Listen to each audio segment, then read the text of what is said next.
चलिए आज बनाते हैं बहुत ही आसान तरीके से जो है ढाबे वाला वही दाल तड़का, जिसको खाने के लिए हम लोग ढाबे पर जाते हैं या ढाबे से दाल मंगवाते हैं। उसी दाल को बहुत ही आसान तरीके से मिनटों में और थोड़ा सा डिफरेंट तरीके से बहुत ही स्वादिष्ट दाल बनाने का आपको तरीका बताऊंगी। तो सबसे पहले करना क्या होगा कि आपको 1 कप तुअर की दाल लेना है और 1/4 कप यहाँ पर लेना है आपको धुली हुई मूंग की दाल। जो मूंग की दाल आती है उसको ले लीजिएगा। इससे जो है दाल आपकी बिल्कुल ढाबे जैसी बनेगी और टेस्टी भी बनेगी। तो दोनों ही चीज़ों को मिक्स कर लीजिए और मिक्स करने के बाद पहला स्टेप क्या करिएगा कि एक कढ़ाई लीजिए और कढ़ाई गैस की फ्लेम ऑन कर दीजिए।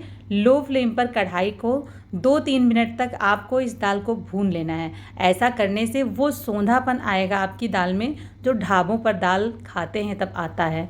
जैसे पहले दाल कल्हार के बनती थी, अब हम लोग क्या करते हैं कि मार्केट से मंगवाते हैं, तो वो टेस्ट दाल में नहीं रहता है। तो अगर आप इस स्टेप को फॉलो करोगे तो वो टेस्ट आपको ज़रूर मिलेगा। तो दाल को कढ़ाई में आप सबसे पहले कल्हार लीजिए और कम से कम लो फ्लेम पर 2.5-3 मिनट तक आप ऐसे ही जब चलाओगे तो बहुत अच्छी सी खुशबू आने लगेगी दाल में से।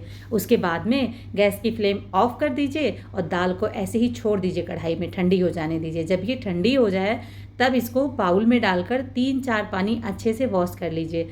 वॉश करने के बाद 15 मिनट या 20 मिनट के लिए इस दाल को पानी में इसी तरीके से छोड़ दीजिए। उसके बाद आप पकाइए। तो देखिए दाल यहाँ पर पानी सारा निकाल दिया है, दाल हमारी पकने के लिए तैयार है। अब इसको पकाने के लिए मैंने एक कुकर लिया है। आप चाहो तो ये पतीले में भी पका सकते हो और टेस्टी लगेगी, लेकिन अब काम जल्दी हो जाए और आसान तरीके से हो जाए उसके लिए कुकर बेहतर रहता है। तो कुकर में डाल दिया है 2 चम्मच तेल और 2 चम्मच तेल डालने के बाद में इसमें 1 चम्मच जीरा तड़के में डाल दिया है और 2 चम्मच भर के बारीक बारीक चॉप करके लहसुन डाल दिया है। आप चाहो तो लहसुन को कद्दूकस कर लो या बारीक बारीक चॉप कर लीजिए तो ज़्यादा अच्छा टेस्ट आता है। उसके बाद एक बारीक कटी हुई प्याज डाल दीजिए। जब लहसुन अच्छे से पक जाए तब प्याज डालकर आपको लो फ्लेम पर भून लेना है इसको। जब प्याज डालिए तो हल्का सा जो है डालने के बाद आप गैस की फ्लेम बढ़ा लीजिए। बारीक कटी हुई 2-3 हरी मिर्चें डाल दिया है इसमें। अब आगे हरी मिर्च का यूज़ मैं नहीं करूँगी। अगर आप तीखा पसंद करते हो तो ज़्यादा हरी मिर्च की क्वांटिटी आप बढ़ा लीजिए।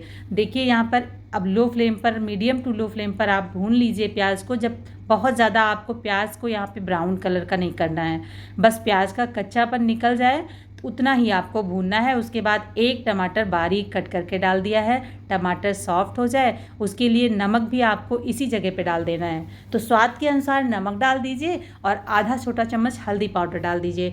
बस इतने ही चीज़ें इसमें आपको डालनी है और ये डालने के बाद में गैस की फ्लेम मीडियम कर लीजिए। मीडियम फ्लेम पर मसाले पक जाएं, टमाटर सॉफ्ट हो या ना हो, लेकिन आपके जो हल्दी है उसका कच्चापन निकल जाए और हल्का सा टमाटर सॉफ्ट हो जाए तब आप दाल जो हमने धुलकर रखी थी उसको डाल दीजिए इसमें। दाल डालने के बाद अच्छे तरीके से आपको दाल को जो है मिक्स कर लेना है मसालों के साथ में। लो फ्लेम पर 1 से 1.5 मिनट तक आप इसी तरीके से चलाकर भून लीजिएगा।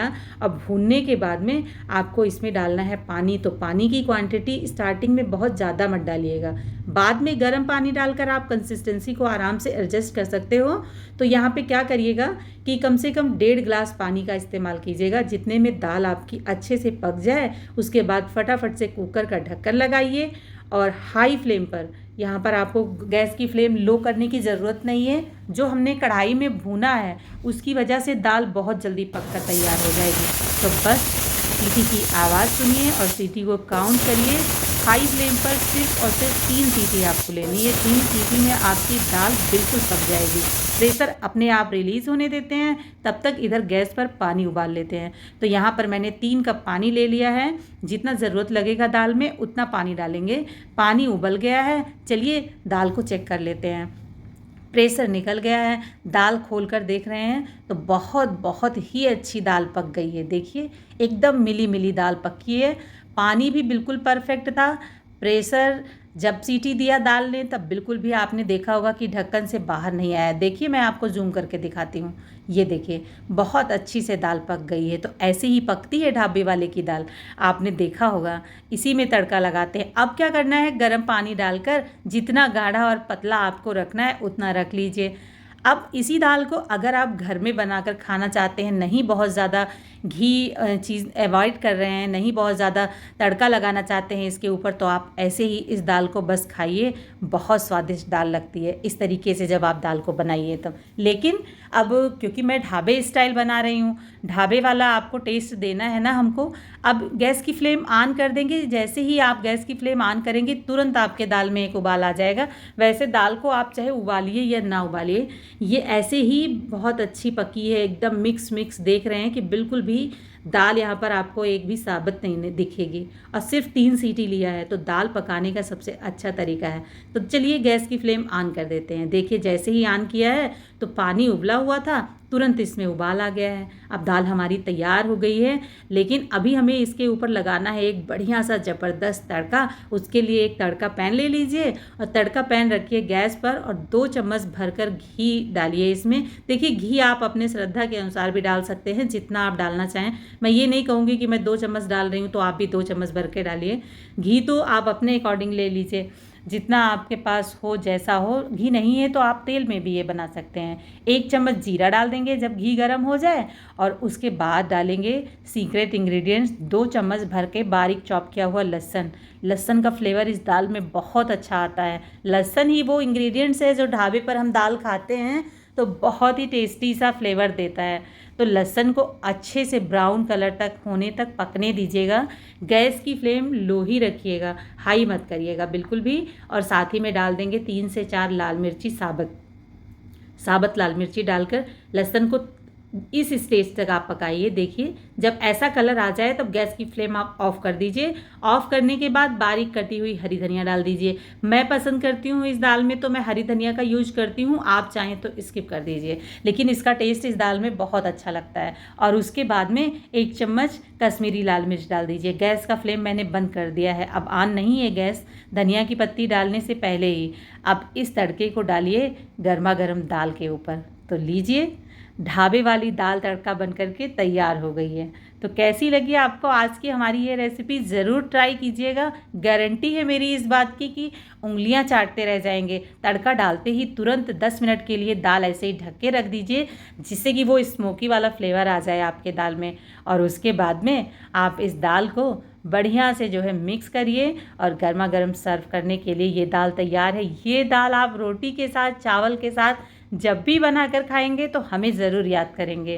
तो आपको अब दाल खाने के लिए, ढाबे वाली दाल खाने के लिए ढाबे पे जाने की बिल्कुल ज़रूरत नहीं है। बिल्कुल शुद्धता और स्वच्छता के साथ अपने घर पर बनाइए और गर्मा गर्म इस दाल को सर्व कर लीजिए। चलिए सर्व करते हैं दाल को। तो दाल हमारी यहाँ पर बन करके तैयार हो गई है। आज की रेसिपी आपको कैसी लगी एक कमेंट कर दीजिएगा, हमें मोटिवेट करने के लिए। साथ ही में इसी तरीके की रेसिपी देखने के लिए आप हमारे चैनल को भी सब्सक्राइब कर लीजिएगा। दाल हमारी एकदम बन करके तैयार है, ना तो बहुत ज़्यादा पतली है ना तो बहुत ज़्यादा गाढ़ी है। अगर आप पतली बनाना चाहते हैं तो गर्म पानी डालकर इसकी कंसिस्टेंसी को एडजस्ट कीजिए, लेकिन हमें जिस तरीके की दाल चाहिए ये एकदम परफेक्ट वैसी ही है। तो दाल तड़का हमारी यहाँ पर एकदम तैयार हो गई है। ये देखिए, इसकी कंसिस्टेंसी को देखिए। और जल्द ही मिलेंगे एक नई रेसिपी के साथ आप फिर। तब तक के लिए bye bye, take care, thanks for watching. और एक लाइक जाते जाते ज़रूर कर दीजिएगा।